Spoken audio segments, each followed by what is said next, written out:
আসসালামু আলাইকুম ওয়া রাহমাতুল্লাহ।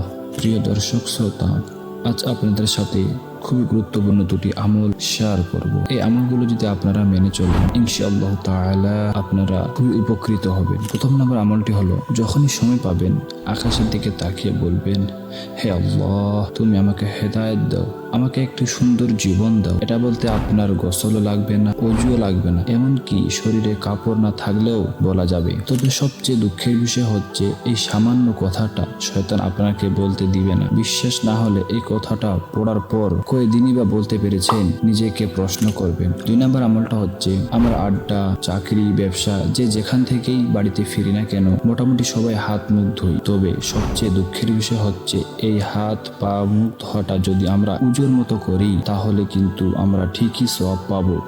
কিন্তু শয়তান আমাদেরকে বলে, নামাজি পড়ো না, উজু করে লাভ কি? আমি বলি, ভাই, একজন ব্যক্তি যেমন 1 বছর ব্যবসায় করেই কোটিপতি হয় না, ঠিক তেমনি আপনিও আমিও একদিনে এত পরিবর্তন হব না, আস্তে আস্তে হবে। এই জন্য আমাদেরকে ছোট্ট ছোট্ট কাজগুলো চালিয়ে যেতে হবে এবং ছোট্ট ছোট্ট আমলগুলো মেনে চলতে হবে। আল্লাহ তাআলা আমাদেরকে সবাইকে পরিবর্তন হওয়ার তৌফিক দান করুন। আল্লাহুম্মা আমিন।